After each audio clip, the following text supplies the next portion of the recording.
Hello friends, ફરી એકવાર અહીં આપણે ચેપ્ટર 9 ખાદ્ય ઉત્પાદનમાં ઉન્નતીકરણ માટેની કાર્યનીતિમાં આગળ વધીશું. આપણા લાસ્ટ લેક્ચર મુજબ આપણે વિકૃતિ અને ઉત્પરિવર્તન સંવર્ધનની કેટલીક ક્રિયાવિધિ જોઈ.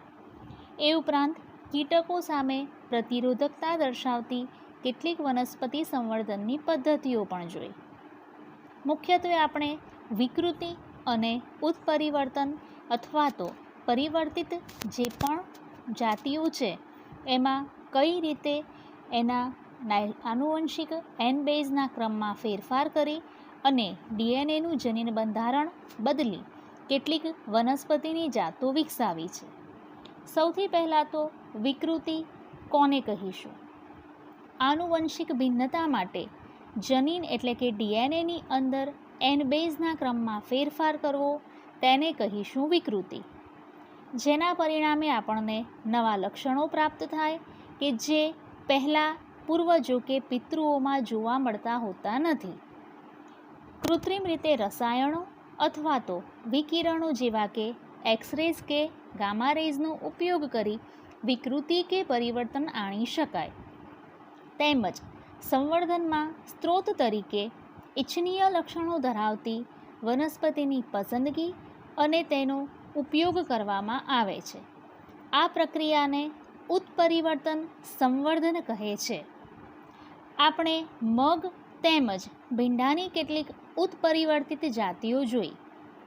ઉત્પરિવર્તિત મગ કે જેમાં યલો મોઝેક વાયરસ અને પાવડરી મિલ્ડ્યુ સામે પ્રતિરોધકતા દર્શાવાઈ.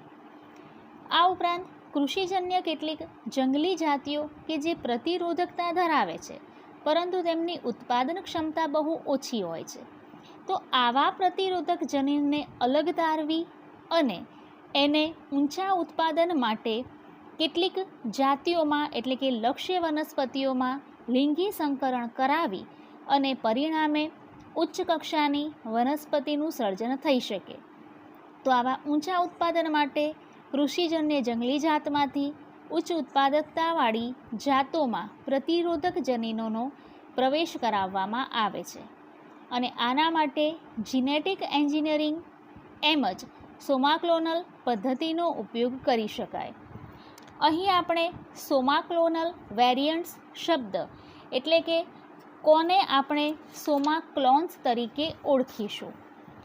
સોમાક્લોન્સ એટલે એ પ્રકારની પદ્ધતિ કે જે પેશી સંવર્ધનને સમાવે છે અને આ પેશી સંવર્ધન દ્વારા હજારોની સંખ્યામાં વનસ્પતિઓનું પ્રસર્જન મેળવવું શક્ય બને છે.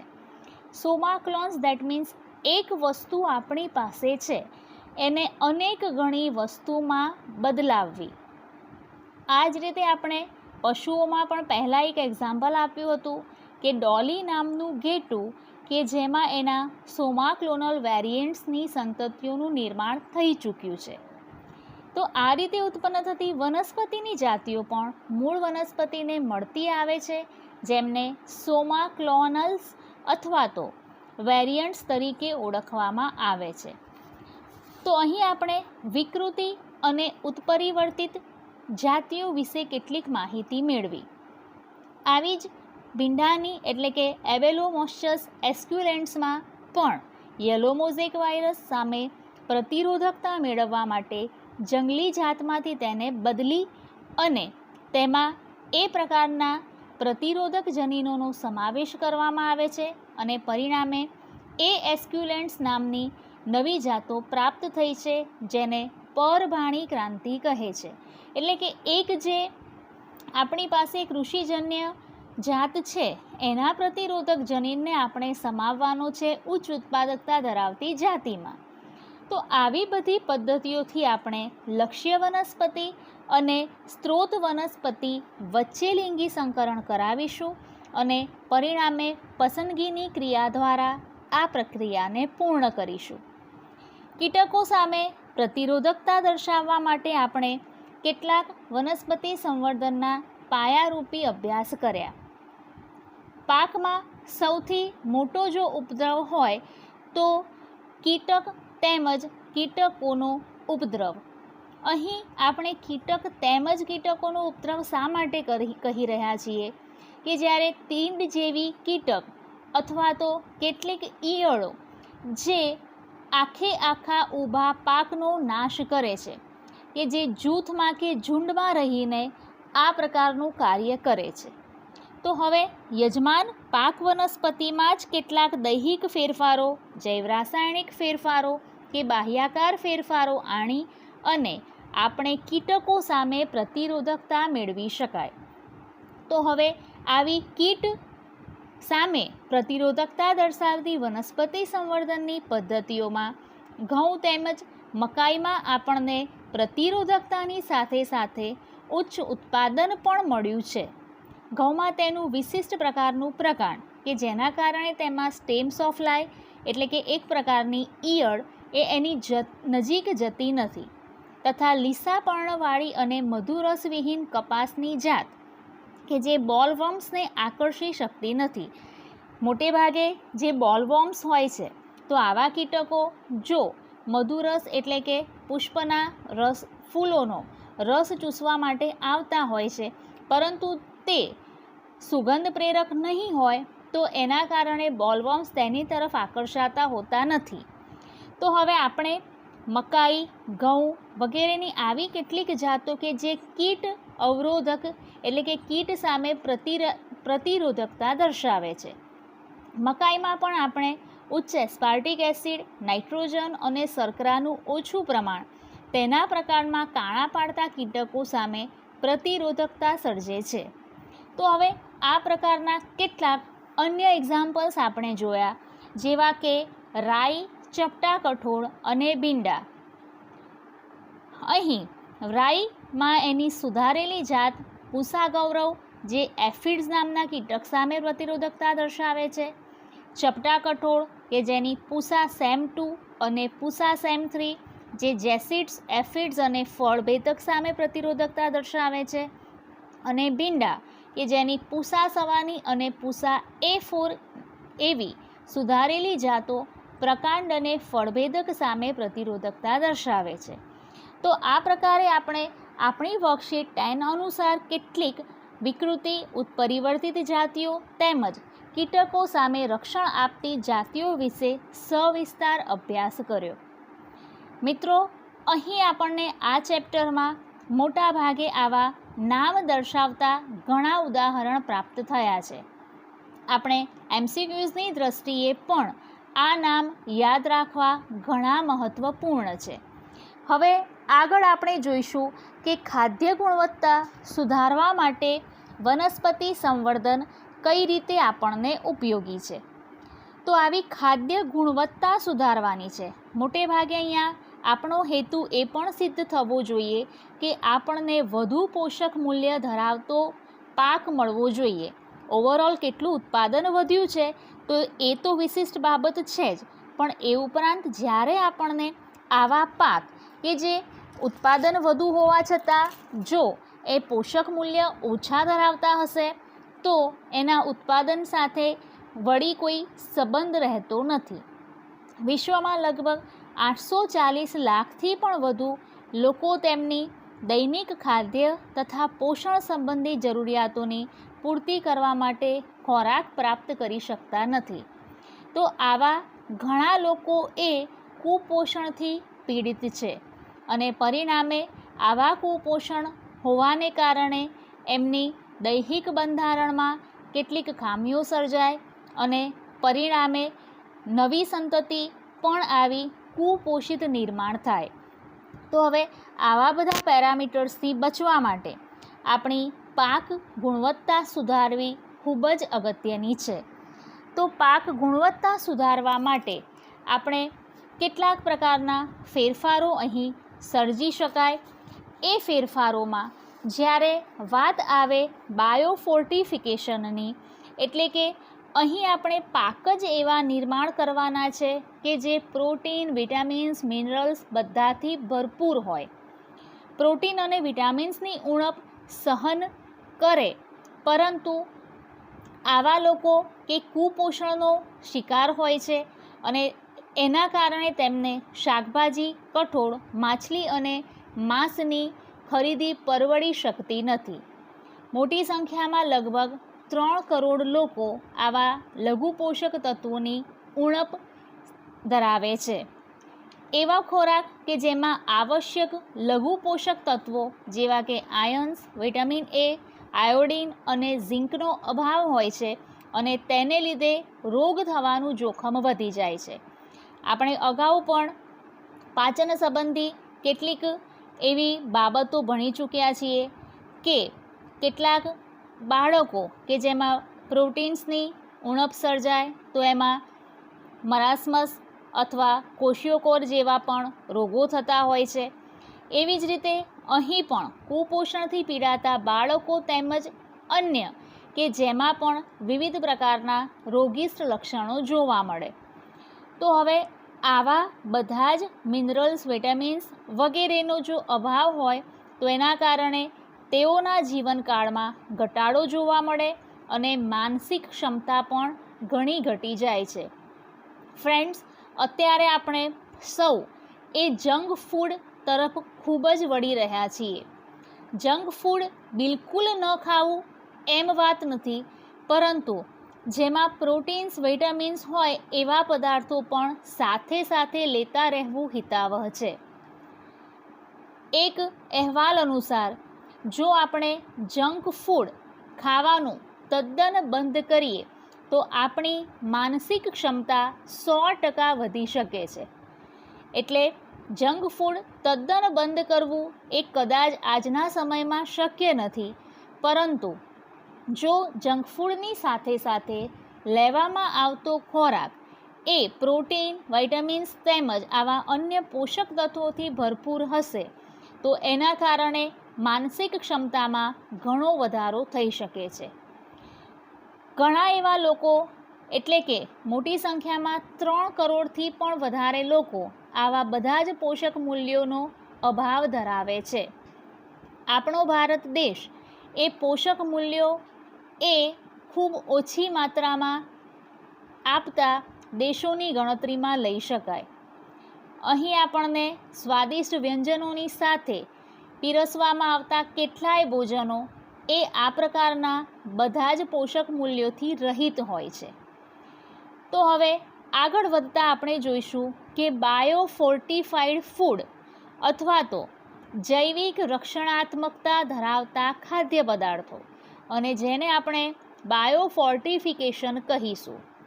આપણે ઘઉં કે ચોખા કે જે આપણી દૈહિક જે પણ જરૂરિયાત છે એના માટેના મુખ્ય ધાન્ય તરીકે લઈ શકાય. તો હવે એ મોટાભાગે આવા પ્રકારના પોષક મૂલ્યોથી ભરપૂર હોવા જોઈએ. તો લોક તંદુરસ્તીમાં જ્યારે વધારો કરવા માટે સંવર્ધિત પાકમાં વિપુલ માત્રામાં વિટામિન્સ અને ખનિજ તત્વો તેમજ સ્વાસ્થ્યવર્ધક પ્રોટીન હોવા જરૂરી છે, અને આ માટે બાયોફોર્ટિફાઈડ એવો ખોરાક લેવો હિતાવહ છે. સુધારેલ પોષણ ગુણવત્તા માટે કરવામાં આવતા સંવર્ધનમાં મોટાભાગે નીચે મુજબના મુદ્દાઓને ધ્યાનમાં લેવા જરૂરી છે કે જે પણ બાયોફોર્ટિફાઈડ પદાર્થ છે એમાં પ્રોટીન પ્રમાણ અને ગુણવત્તામાં સુધારો મુખ્ય છે. તૈલ પ્રમાણ એટલે કે ચરબીનું પ્રમાણ અને તેની ગુણવત્તામાં પણ સુધારો થવો જરૂરી છે. સાથે સાથે વિટામિન્સનું પ્રમાણ વધારવું જરૂરી છે. લઘુ પોષક તત્વો તથા ખનિજોનું પ્રમાણ પણ સુધારવું જરૂરી છે. આ માટે વર્ષ 2000માં વિકસિત મકાઈની સંકર જાત કે જેમાં હાલની મકાઈની જાત કરતાં એમિનો એસિડ્સ, લાઇસિન અને ટ્રિપ્ટોફેનનું 2 ગણું પ્રમાણ વધારાયું છે. એટલે કે આપણે 100 ગ્રામ મકાઈનો ઉપયોગ કરીએ છીએ તો હાલની જાત કરતાં જો આવી બાયોફોર્ટિફાઈડ જાતનો ઉપયોગ કરીશું તો ખાદ્ય ઉત્પાદન 100 ગ્રામ જ છે ફોર એક્ઝામ્પલ, પરંતુ તેમાંથી મળતા પોષક મૂલ્યો બમણા છે. એટલે કે અહીં ખાદ્ય ખોરાકની સાથે સાથે એમાંથી મળતા પોષક મૂલ્યોનું પ્રમાણ વધારે છે. ઘઉંની જાત એટલાસ 66 કે ઉચ્ચ પ્રોટીન મૂલ્ય ધરાવે છે અને ઘઉંનો સુધારેલ પાક મેળવવા માટે દાતા તરીકે પણ ઉપયોગી છે. એટલે કે એટલાસ 66 કે જેનું ફરીથી વાનસ્પતિક પ્રસર્જન માટે જ્યારે પણ ઉપયોગ કરવાનો છે કે ખેતી માટે એનો ઉપયોગ કરવાનો છે તો એટલાસ 66 જાતને સીધી જ દાતા જાત તરીકે લઈ શકાય. એટલે કે એમાંથી જ નવો પાક, નવી સંતતિ મેળવી શકાય. સામાન્ય વપરાશમાં લેવાતી ચોખાની જાતમાં પહેલાંની જે પણ સુધારેલી જાત છે કે જે 5 ગણું આયન મૂલ્ય ધરાવતી જાત વિકસાવી છે. એટલે કે આપણા વ્યવહારમાં સામાન્યપણે ઉપયોગમાં લેવાતી જાત કરતાં આ રીતની બાયોફોર્ટિફાઈડ વેરાયટીઝ જેવી કે ઘઉંની જાત કે સુધારેલી ચોખાની જાત કે જેમાં બમણાથી 5 ગણા જેવા આવા પોષક મૂલ્યો છે. ભારતીય કૃષિ સંશોધન સંસ્થા એટલે કે IARI Indian agricultural research institute new Delhi ખાતે શાકભાજીના એવા પાકો બહાર પાડ્યા છે કે જે વિટામિન A અને સાથે સાથે ખનિજ તત્વોની વધુ અથવા તો વિપુલ માત્રા ધરાવે છે. એટલે કે બાયોફોર્ટિફાઈડ જે વેરાયટીઝ છે કે જેમાં આપણા ભારતમાં કાર્ય કરતી સંસ્થા કે જેમાં ઇન્ડિયન એગ્રીકલ્ચરલ રિસર્ચ ઇન્સ્ટિટ્યૂટ મુખ્ય છે અને અહીં એવા શાકભાજી તેમજ ધાન્ય પાકોના સુધારેલી જાતિઓ વિશે સંશોધન કરવામાં આવે છે અને જે જાતો બહાર પાડી છે કે જેમાં વિટામિન્સ A અને ખનિજની વિપુલ માત્રા ધરાવે છે. તો અહીં આપણે બાયોફોર્ટિફાઈડ એવી સુધારેલી કેટલીક જાતોને એક્ઝામ્પલ્સ તરીકે લઈશું. દાખલા તરીકે ગાજર કે જે વિટામિન્સ એથી ભરપૂર છે, પાલક, કોળું અને કારેલા જે વિટામિન C, ચીલની ભાજી કે જેને બથુઆની ભાજી તરીકે પણ ઓળખવામાં આવે છે, રાઈ ટામેટા કે જેમાં આયર્ન અને કેલ્શિયમથી ભરપૂર પાલક અને ચીલની ભાજી તથા પ્રોટીનથી સમૃદ્ધ કઠોળ જેવા કે વાલ, વાલોળ, ફણસી અને વટાણા. તો જે બાયોફોર્ટિફાઈડનું લિસ્ટ છે કે બાયોફોર્ટિફાઈડ પ્રોડક્ટ્સ જે આપણને અવેલેબલ છે તેમાં ગાજર, પાલક, કોળું, કારેલા, ચીલની ભાજી, રાઈ ટામેટા અને આયર્ન તથા કેલ્શિયમથી ભરપૂર પાલક અને ચીલની ભાજી તથા પ્રોટીનથી સમૃદ્ધ કઠોળ જેવા કે વાલ, વાલોળ, ફણસી અને વટાણા. તો હવે આ પ્રકારની જે પણ બાયોફોર્ટિફાઈડ પ્રોડક્ટ્સ છે અને જેમાં બાયોફોર્ટિફિકેશન કરવામાં આવ્યું છે એટલે કે જે જાતોને આપણે વનસ્પતિ સંવર્ધન તો કર્યું જ છે પણ સાથે સાથે એમાં ઉચ્ચ પોષક મૂલ્યો પણ ઉમેર્યા છે. તો આપણે એવું ન કહી શકાય કે વનસ્પતિ સંવર્ધન કરેલું છે એટલે એ જાતો બાયોફોર્ટિફાઈડ જ હશે. વનસ્પતિ સંવર્ધનનો મુખ્ય હેતુ તો રોગ પ્રતિરોધકતા મેળવવાનો છે અને એ ઉપરાંત એમાં ઉત્પાદન વધારે અને જે સૂક્ષ્મજીવો કીટકોથી પર હોય. અને આ ઉપરાંતની જે બાયોફોર્ટિફાઈડ વેરાયટીઝ છે આ બધી જ વેરાયટીઝમાં આવા ઉચ્ચ પોષક મૂલ્યોને પણ વધારવામાં આવેલા છે. તો આ પ્રકારે આપણે ખાદ્ય ગુણવત્તા સુધારવા માટે વનસ્પતિ સંવર્ધનની મેથડનો ઉપયોગ કરી શકાય અને વનસ્પતિ સંવર્ધનની પદ્ધતિના ઉપયોગથી આપણે ખાદ્ય ગુણવત્તા સુધારી એમાં બાયોફોર્ટિફિકેશન કરી અને પોષક મૂલ્યોનું પ્રમાણ ઘણું વધારી શકાય. તો આપણે અહીં કેટલીક જાતો જે સુધારેલી જાતો છે જેવી કે ઘઉંની એટલાસ 66 અથવા તો ચોખાની સુધારેલી જાત કે જે બમણાથી 5 ગણા પોષક મૂલ્યો ધરાવે છે. હવે એક કોષજન્ય પ્રોટીન અથવા તો SCP સિંગલ સેલ પ્રોટીન વિશે જોઈશું. ધાન્ય, કઠોળ, શાકભાજી, ફળ વગેરેના પારંપરિક કૃષિ ઉત્પાદનનો દર એટલો નથી કે તે મનુષ્ય અને પ્રાણીઓની વધતી જનસંખ્યાની જરૂરિયાત પૂર્ણ કરી શકે. શાકભાજીથી માંસાહારમાં પરિવર્તન પણ ધાન્યની માંગને પહોંચી વળે તેમ નથી, કારણ કે 1 કિલોગ્રામ માંસ ઉત્પન્ન કરવા માટે પ્રાણી ઉછેરમાં 3 થી 10 કિલોગ્રામ અનાજની આવશ્યકતા રહે છે. એટલે આપણે સિમ્પલ જે વસ્તુ અત્યાર સુધી કહેતા આવ્યા છીએ કે જે વેજીટેરિયન્સ છે એમને ખોરાક પ્રાપ્ત થાય છે, કારણ કે 90%થી વધારે લોકો નોન વેજીટેરિયન્સ છે. પણ એ નોન વેજીટેરિયન્સને પણ ફૂડ સપ્લાય કરવા માટે, માંસાહાર આપવા માટે જે માંસાહાર પ્રાપ્ત થાય છે, તો હવે એ પ્રાણીઓનો પણ સ્ત્રોત ખોરાક તરીકે આવો શાકભાજી અથવા તો અનાજ જ છે. તો હવે આ પ્રકારે જો આવો એક રેશિયો છે, જેમ કે 1 કિલોગ્રામ માંસ ઉત્પન્ન કરવું છે, તો પ્રાણી ઉછેરમાં આપણે 3 થી 10 કિલોગ્રામ અનાજની આવશ્યકતા રહેશે. તો આ બધી માંગને પહોંચી વળવું એટલું સરળ નથી. 25%થી પણ વધુ વસ્તી, માનવ વસ્તી ભૂખમરા અને કુપોષણનો શિકાર છે. જેમ આપણે આગળ જોયું તેમ મનુષ્ય અને પ્રાણીઓમાં પ્રોટીન પોષણ માટેના વૈકલ્પિક સ્ત્રોતમાંનો એક સ્ત્રોત છે SCP, that means single cell protein. ઔદ્યોગિક સ્તરે સંવર્ધિત કરવામાં આવતા સૂક્ષ્મજીવો પ્રોટીનનો એક સારો સ્ત્રોત છે. દરેક વખતે આપણે એવું ન જ કહી શકાય કે સૂક્ષ્મજીવો એ આપણને હાનિકારક જ છે. આ સૂક્ષ્મજીવોમાંથી પણ આપણે વિવિધ પ્રકારે આવા પ્રોટીન મેળવી અને કુપોષણથી બચી શકાય.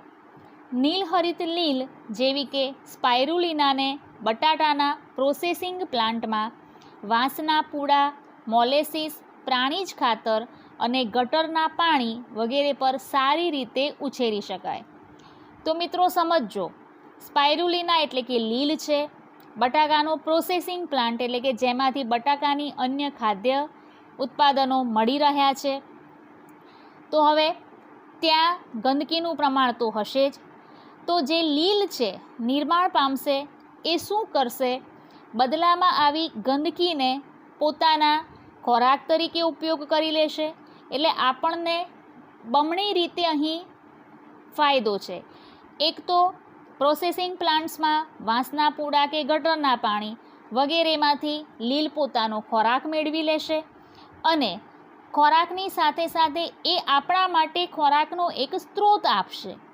તો બમણી રીતે ફાયદો કરાવતી આ પદ્ધતિ છે. વિપુલ પ્રમાણમાં પ્રોટીન, ખનિજ, કાર્બોદિત, ચરબી અને વિટામિન્સથી ભરપૂર ખોરાક તરીકે તે ગરજ સારશે અને પર્યાવરણીય પ્રદૂષણને પણ ઘટાડશે, કારણ કે આપણને બમણો ફાયદો કરાવશે. પોતે ખોરાક પણ મેળવશે આવી ગંદકી ભરેલી ચીજોમાંથી અને એ ઉપરાંત આપણને ખોરાકનો એક મહત્ત્વનો સ્ત્રોત પ્રાપ્ત કરી આપશે. એટલે કે સિંગલ સેલ પ્રોટીનના ઉદાહરણ તરીકે આપણે કેટલાક બેક્ટેરિયાઝને લઈએ, જેવા કે મિથાઇલોફિલસ મિથાઇલોટ્રોફ્સ બેક્ટેરિયા. તેમના ઉચ્ચ જૈવભાર ઉત્પાદન અને વૃદ્ધિને કારણે 25 ટન પ્રોટીન ઉત્પન્ન કરવાની ક્ષમતા ધરાવે છે. ફોર એક્ઝામ્પલ, 250 કિલોગ્રામ વજનની ગાય છે. આ ગાયને ખાવા માટે દૈનિક જરૂરિયાત કેટલી છે એ તો આપણને ખબર જ છે. તો 250 કિલોગ્રામ વજનની ગાય જો આપણને જે દૂધ આપે છે એ દૂધ ઉત્પાદન પૈકી 200 ગ્રામ પ્રોટીન નિર્માણ થતું હોય, તો એની સામે ફક્ત 250 ગ્રામ જ વજન ધરાવતા બેક્ટેરિયા પણ આવું 200 ગ્રામ પ્રોટીન ઉત્પન્ન કરે છે. સમજજો, 250 ગ્રામ વજનના બેક્ટેરિયા અને 250 કિલોગ્રામ વજનની ગાય.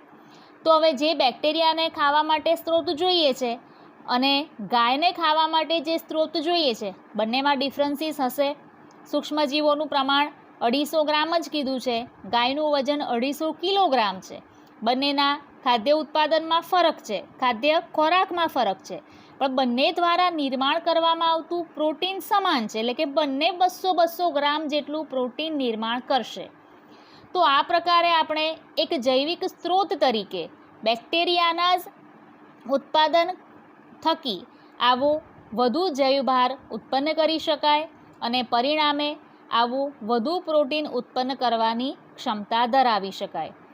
ઘણા લોકો મશરૂમનો પણ આહાર તરીકે ઉપયોગ કરે છે અને મોટા પાયે મશરૂમનું ઔદ્યોગિક ઉત્પાદન પણ થાય છે. મશરૂમ એટલે આપણને ખબર જ છે કે એ એક પ્રકારની ફૂગ છે. તો આ મશરૂમ કે જે ખાદ્ય ખોરાક તરીકે મોટા પાયે વિદેશોમાં તેમજ આપણા દેશમાં પણ ઉપયોગમાં લેવાય છે અને જે ઉચ્ચ પ્રોટીન મૂલ્ય ધરાવે છે. તો આવા પ્રકારના સિંગલ સેલ પ્રોટીન કે જેમાંથી આપણને મોટા પાયે પ્રોટીન પ્રાપ્ત થાય અને એ ઉપરાંત ફાયદાકારક દ્રષ્ટિએ જોઈએ તો આવા બેક્ટેરિયા કે આવા ફૂગની ખોરાકની જરૂરિયાત અન્ય પ્રાણીના ખોરાકની જરૂરિયાત કરતાં ઘણી ઓછી છે.